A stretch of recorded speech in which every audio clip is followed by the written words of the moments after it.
In sales, personal brand matters as much as the product or service you're selling. But your social profile is table stakes. Personal brand is built in every conversation you have.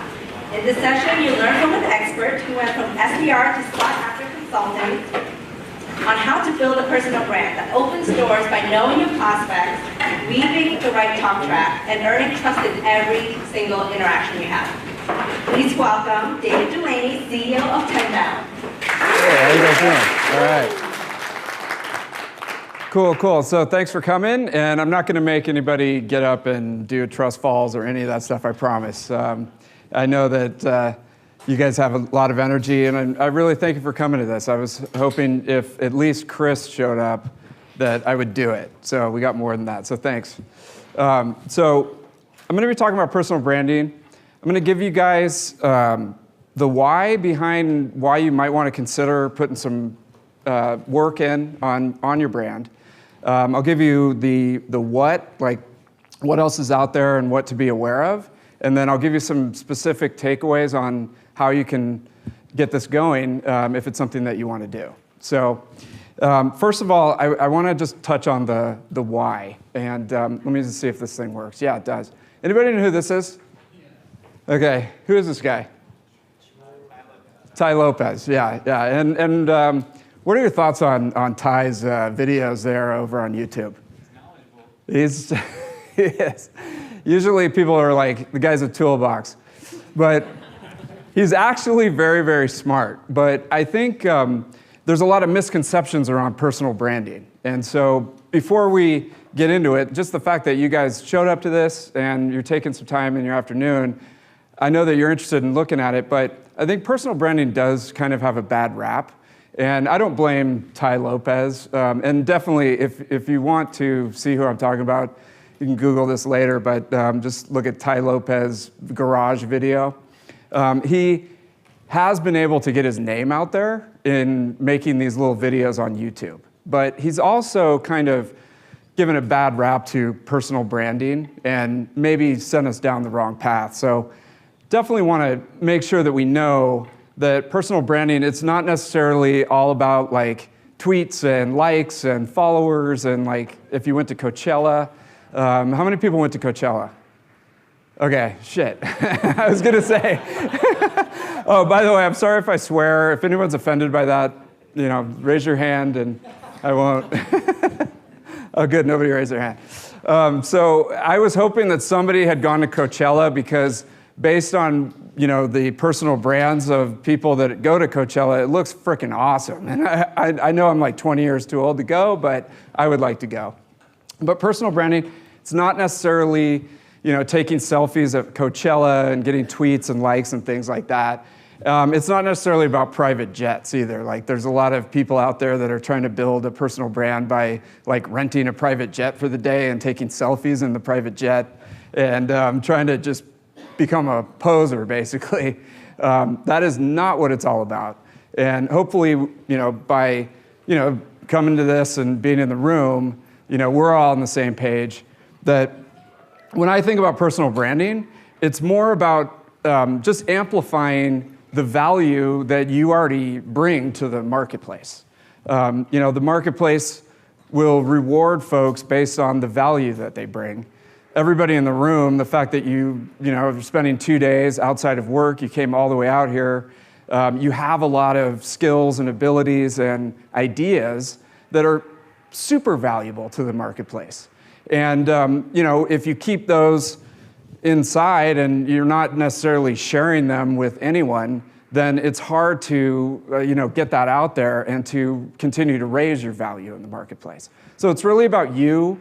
It's about being authentic and making sure that you represent yourself online accurately.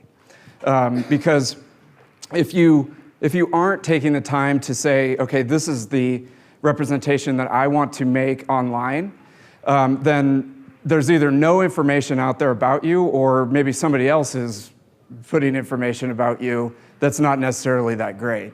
You might Google yourself and it's a picture from, when you're in college doing keg stands or at Puerto Rico or something, like having way too much fun. I wish that wasn't online. So you just want to make sure that you have ownership over the way that you're portrayed, and you put some time and effort into portraying yourself correctly. So that's, when I think of personal branding, it's kind of, Jeff Bezos, it's what people say about you when you're not necessarily in the room. Like, how's your reputation? Is there trust? Things like that. And online, it's kind of like what people see about you when they potentially look up some information, when you cold call them, when you are setting up a sales meeting, stuff like that. You want to make sure that you have ownership over that. And the other quick thing is, I'll talk a little bit about value and how to conceptualize your brand and start to put out some content, but it's also, are you consistently adding value? So not only setting yourself up, correctly to portray the value that you bring, but then are you in the conversation? Like, are you bringing something to the table and projecting that out into the marketplace so that you can start conversations potentially with new people and kind of lay it out for the market?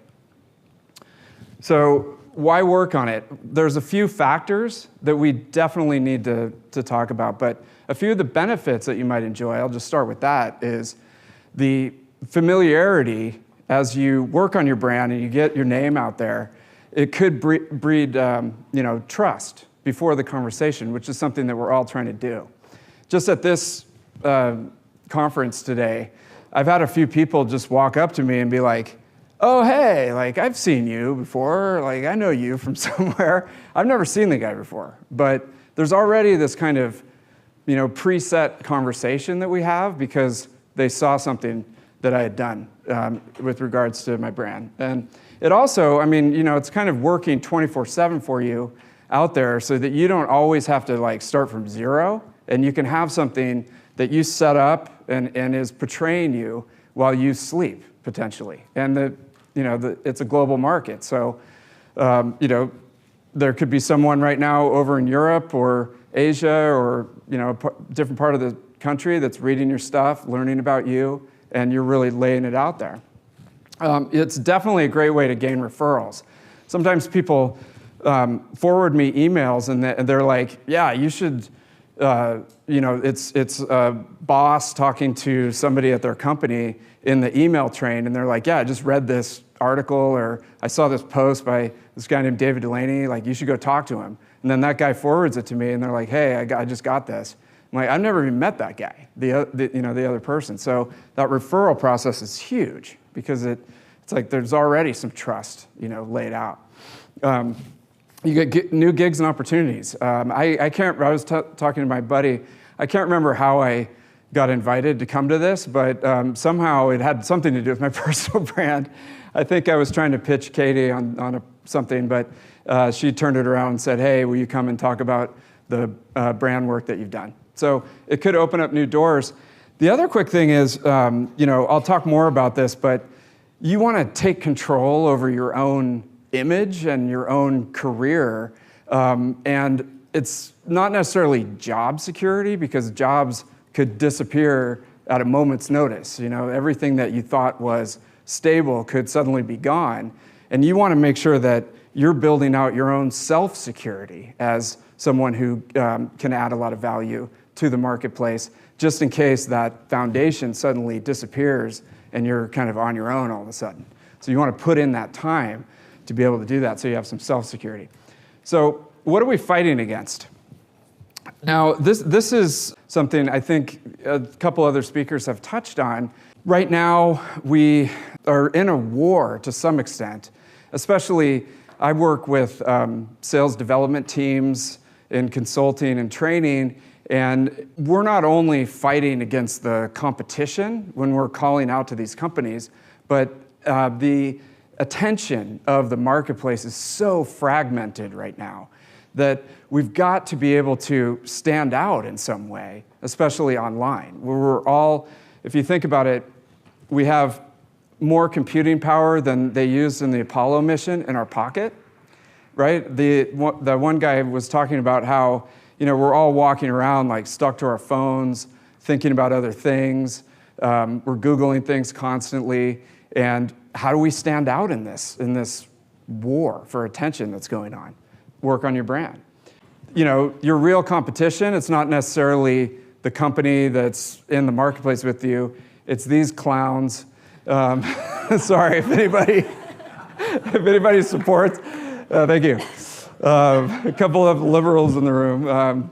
And then this is honest to God, like I took this snapshot of my thing, and everybody, when I'm on a Zoom call, they always like remark on how many tabs I have open. I mean, who's got like millions of tabs open constantly? Yes, thank you.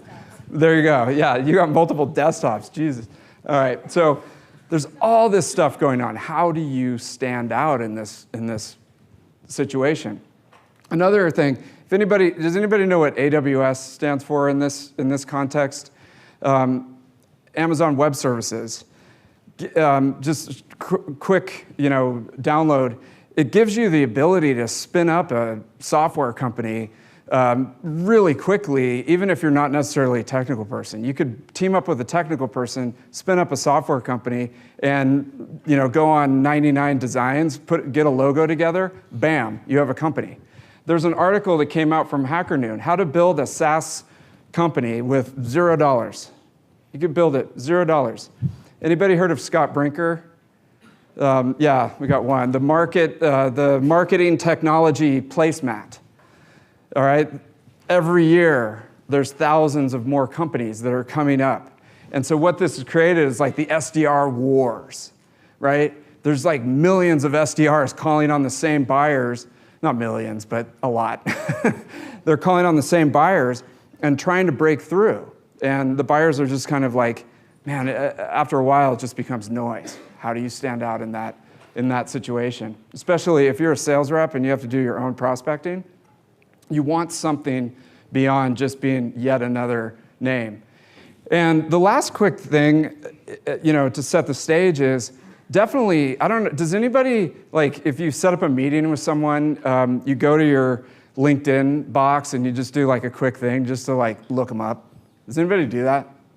Yeah, dude, everybody does that.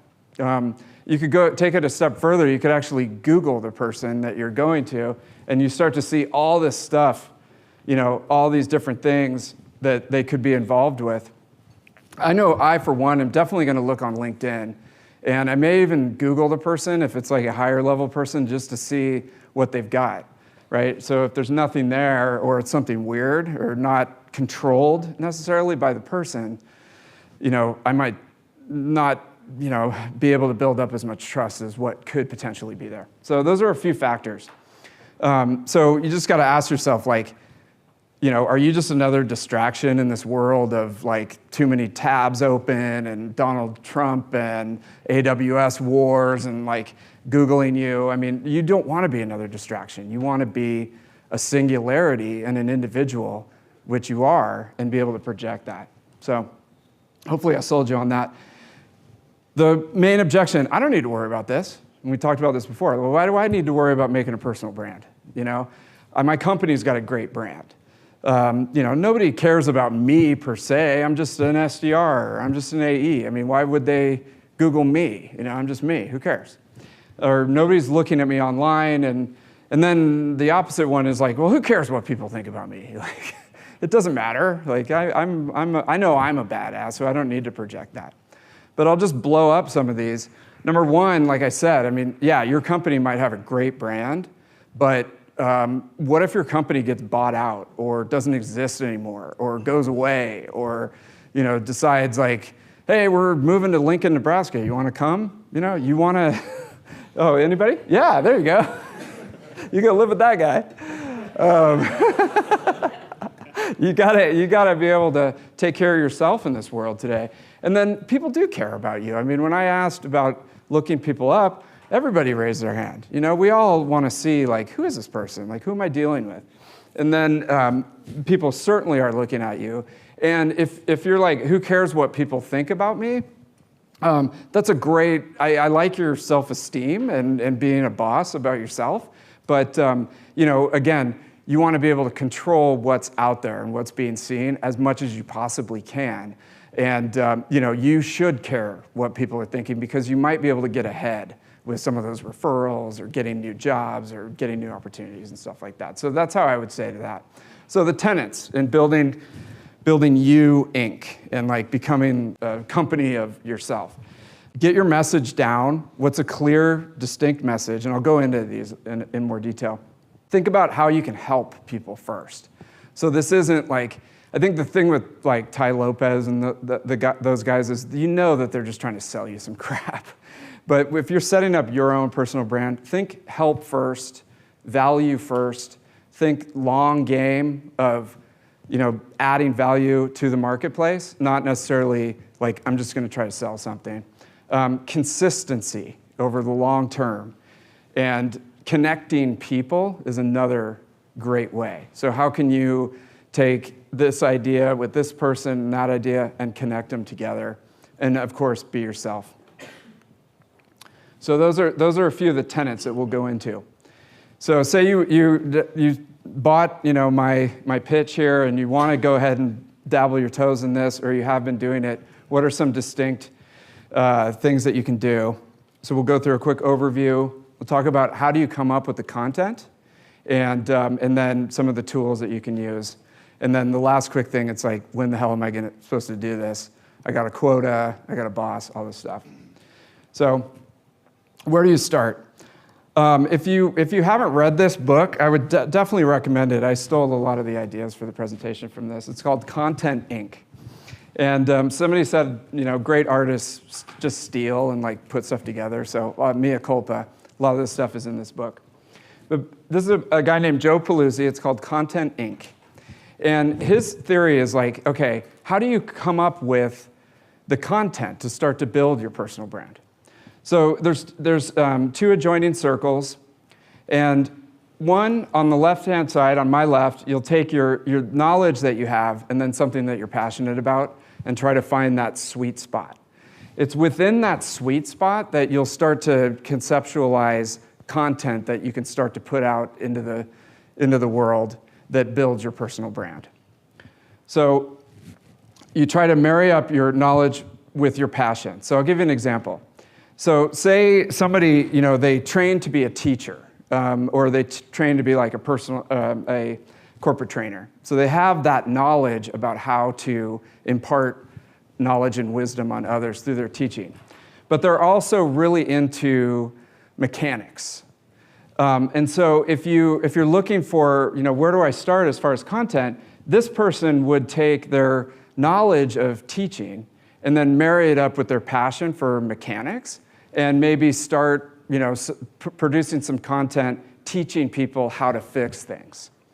And I don't know about you guys, but whenever something breaks around my house, where's the first place that you go to when something breaks and you're trying to fix it? YouTube. YouTube is a great resource because it's a lot of people who they have a knowledge of teaching and they're really passionate about mechanics. They put those together, they start a little channel, and they start to pump out content that helps build their brand. So that's one example. Another one is a case study I'll talk about, actually. His name is Matthew Patrick, and this is more on the B2C side, but I'll bring it back to B2B. Matthew Patrick was a guy who was very analytical. He was actually studying neuroscience, but he wanted to become an actor. So he moved to New York, tried his hand at acting for a while, couldn't find any gigs, and finally decided, I'm going to get into marketing. And he wanted to be able to show off his analytic ability on YouTube and to be able to show his potential boss that he could build a follower community on YouTube. So he took his knowledge of analytics and he married it up with a passion for video games. He loved video games. Like, that was his thing that he loved to do. So he had a great knowledge of analytics and a passion for video games, found that sweet spot. And I don't know if anybody has ever watched Game Theory on YouTube. Anybody? No gamer nerds? But by marrying those up, you can see this guy's got 10 million subscribers. Okay? He's had over almost 73 million views on his videos, and he's only got 231 videos, so it's not a huge amount of content. But he was able to get that momentum and build it up, right? So I just wanted to give you guys a case study. This is from the B2C world, but let's bring it back to B2B, right? So yeah, this is great, but anybody know what a widget is? Yeah, widget. I mean, it's just a generic term, but everybody in here is selling some different thing. But you're just like, how does this apply to me? I've got knowledge and passion, but I sell widgets.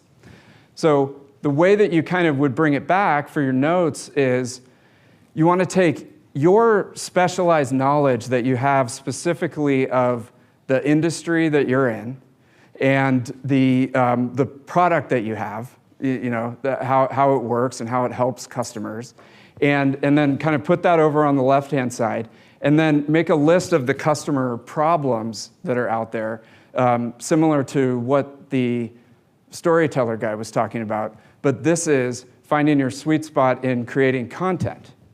And so, if you're thinking about what are those problems, this is a basic sales 101 that we've gone through, okay? So you got your specialized knowledge is your industry, your product, the different players in the industry, your competition, and then the customer problems. How do you figure out the customer problems? You just sit down and go, why do people give us money? Okay, sales 101.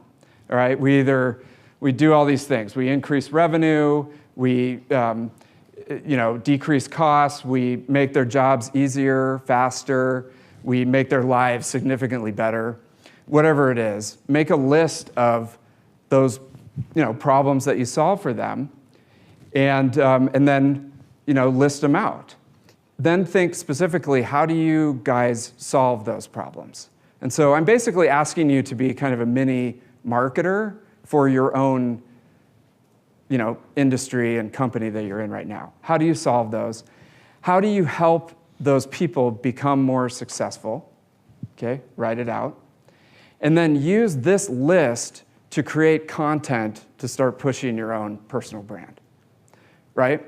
So if you're not going to be like the guy with the video games and all that, and you don't want to go that route, you want to work on your brand specific to the company where you are right now, and put that together to be able to help customers in your industry and start to build your brand. This is the route to go. Now, what's tricky about this is that if you're not super passionate about your industry or your company or what you're doing right now, you might have to kind of take a step back and ask yourself well, what the fuck am I doing? Sorry. No, sorry. You guys are used to this because you talk to me all the time. You might have to take a step back, hey, why am I not passionate about this? Because the passion is what pushes you through to be able to create consistent content and build your brand.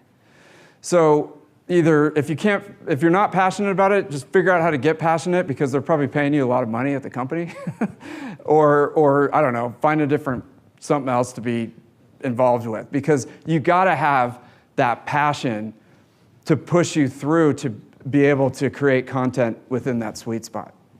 So let me give you an example. I used to sell DNS security products. Anybody sell DNS security? Yeah, all right. Who are you guys with? F5 Network. Yes, go F5. They're really good. I like those guys. Seattle companies are awesome. So say you're selling DNS security products. So you know everything about the security industry as it relates to DNS. You know how DNS works. You know how it benefits the customers.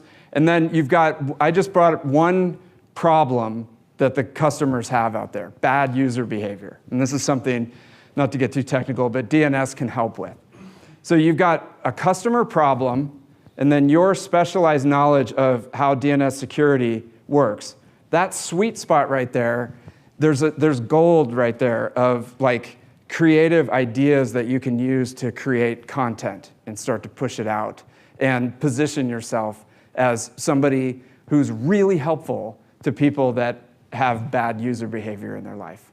So you think of some security guy, he's in this little black room with all these lights and everything, and he's frickin' bad user behavior. God damn it, These people are always, downloading these malicious packets and screwing up our whole system.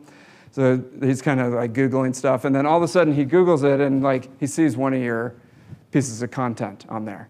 Here's like, the 5 things that help with that, or the 2 things you can do today. And he's looking at that going, that's pretty helpful.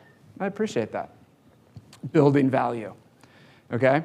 Now, the way to take it to the next level is you add in your own personality to it. So this is where you can come through in your humor or your love for, something that's they can relate to. Those guys are probably into like Dungeons and Dragons or something like that.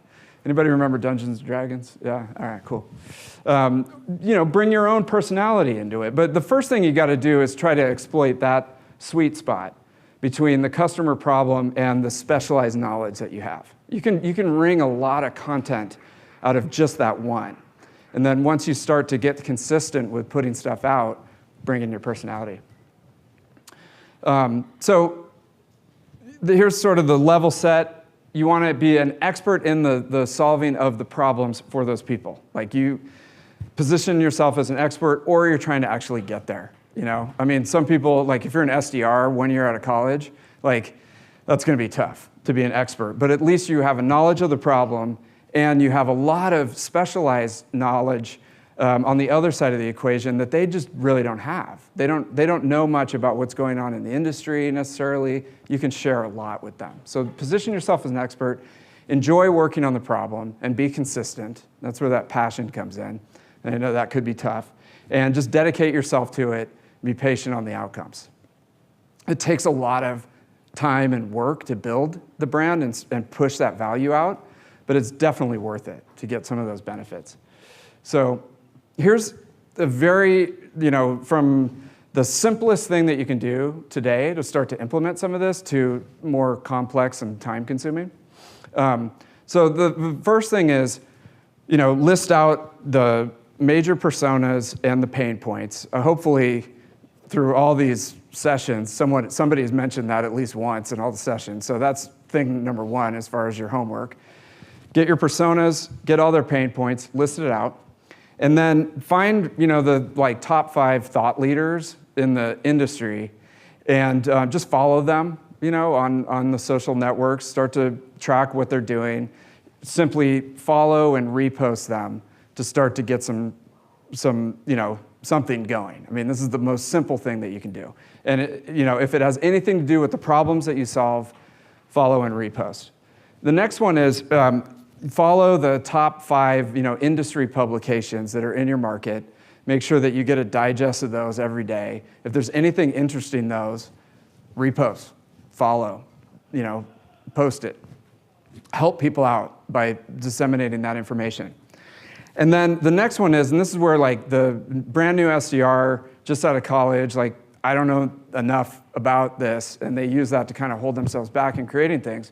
But just document your own experience with solving problems. If you can't come up with any good ideas of content, just document. Document what you're doing on a daily basis to help people solve problems. If you're, that guy who put the slide up of all the negative things, it was like laziness, procrastination. I checked off every single one of those boxes. So I get it. This is sounds like a lot of work. What you can do is just use a Google Word doc or whatever it's called, the Google doc, and pull down the little microphone and just talk. Just talk through whatever problem that you helped solve that day and how you went about doing it and the process, and there's a 400-word blog post right there. Edit it up and post it. And then eventually, as you get better, you can write your own thought pieces about what you think is happening, where are the trends, what's going on in the marketplace. And then ultimately, it's like the most complex thing is conducting actual research studies. And we probably, won't necessarily have to go that far in this.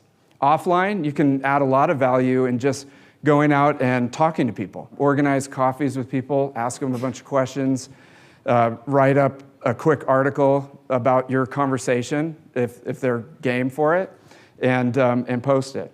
You can organize your own meetups about whatever the problem is that you're solving. Get people in a room, position yourself as a thought leader in that way. And mastermind groups are the same. That could be a group of other SDRs or other AEs that are maybe in the industry that don't necessarily compete with each other.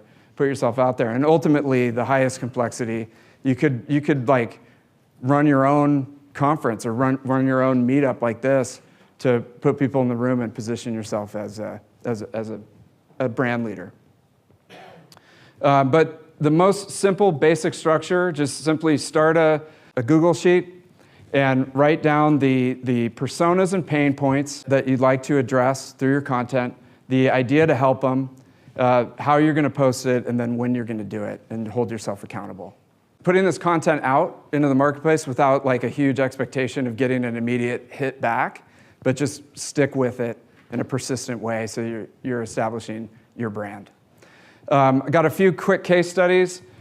Anybody know who this guy is? He's pretty good. Yeah, all right. He's pretty good at his personal branding. Love him or hate him. He's taken his knowledge, which is like real estate and sales and stuff like that, and social networking, and then the problem that people are having in that they're stuck in their career and they're not making enough money. And then he definitely has brought in his own personality, and he just mines that sweet spot. So if you haven't checked him out, he's good at personal branding. This guy is like the godfather of personal branding. It's a specialization in building businesses, a group of people that are just completely lost, and the education system has let down because they don't know what the frick they're supposed to do with their lives, and then his own personality, and he just mines that. He's very prolific. Another quick example, Brian Krebs. You guys know this guy, right?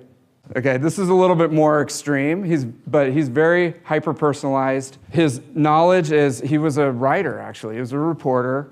And then the huge problem is just constant internet security breaches. And his personality is long-form, in-depth articles that have become sort of like the industry standard for internet security. So he's got an excellent personal brand. If you're in internet security, you should know about him. And this is a friend of mine. His name's Morgan Ingram. And he was the manager of sales development. He was an SDR, manager of sales development.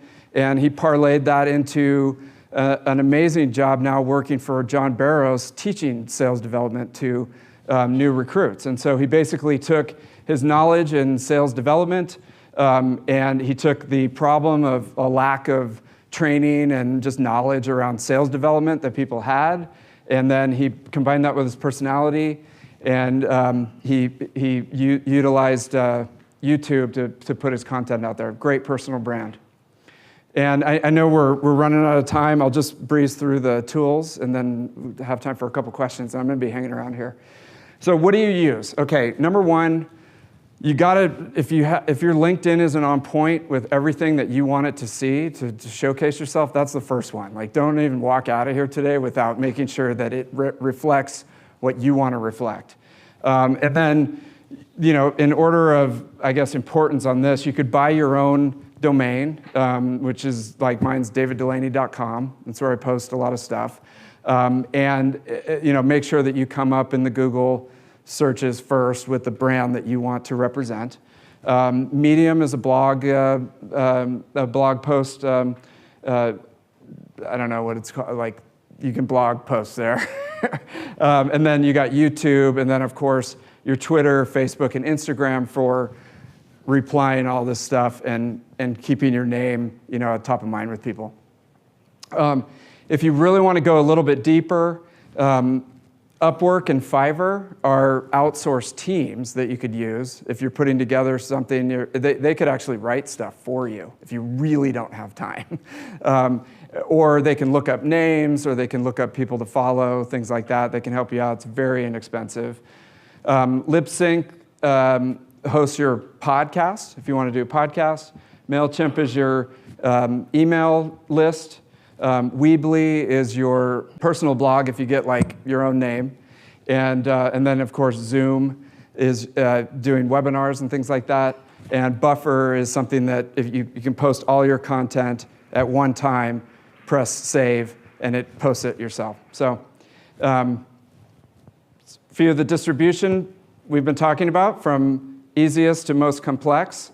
I would just start, again, get your LinkedIn on point with who you want it to represent, and then start following a few of the influencers, and then move to more complexity. We'll post the slides as well. And then finally, this is the last quick thing. When am I supposed to do this? Like, I got a quota, I've got kids, I've got mortgages, all this stuff. Fill in that content calendar based on the problems. Get all your social networks on point and set up. And then you got to it's like exercise or diet or anything like that. Consistency is the key. And this book is actually really good. It's called The Morning Miracle. Anybody ever read this? This book is awesome if you're ready for it. I mean, it's like the guy basically figures out how to fit in all this extra stuff that you have to do to kind of push your life forward before you even go to work. So it has really helped me to get a lot more productive, and highly recommended. So that's it. If we have like 5 minutes for questions, I'm happy to take any. You guys got any? No? Oh, okay. I want to know more about when you decided to take your career to Tenbound and start your own company and do this, and what your brand was before that, and how you changed it to become what you are now. Yeah, that's a good question. So I started Tenbound 2 years ago, and we do training and consulting for sales development specifically. And when I was out of the corporate world, finally, my schedule opened up tremendously because I didn't have to go to all the bullshit meetings and the frickin', birthday parties. No offense, but I did have a lot more time to be able to focus on this. And that's why I brought up The Morning Miracle, because I remember when your schedule is packed and other people own all your time, it's really hard to fit in, like, how do I write a blog post and how do I do all this stuff? And you literally, like, if you really want to go into this, you have to make the time yourself, and that's tricky. But for me, it's like I got to feed my family and my kids and stuff, so I have to do this every day. But I would definitely recommend, at least put in a little bit of time, drop down the little microphone on Word, and stay focused on your content calendar and do it, because you want to own your own brand. So David, I know that you do your own podcast, and I see you all over, and I love some of the stuff that you do and the quality of it. We learn a lot, though, by understanding what not to do, so I was just curious if you would be open to sharing, oops, that was a bad idea. What was one of those moments for you when you started doing this? Oh, shit. Oh, my God. Where do I even begin? That's a good one. I would say that I'm not the most organized person in the world, and I'm a lot more on the creative side versus analytical. And when I went out on my own, I just started doing everything that I wanted to do that was kind of restricted by being in a corporate, straitjacket for 20 years.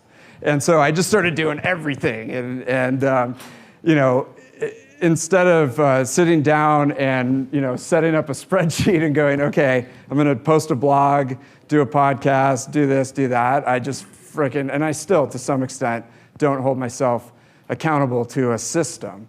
And if I look back, I wasted a lot of cycles in just like shooting from the hip and being all over the place versus, my wife finally reins me in because she's very analytical. So if things really start going off the rails, she'll bring me back in. But if I could reverse the clock, I would be a lot more organized with the energy, because this takes a lot of energy.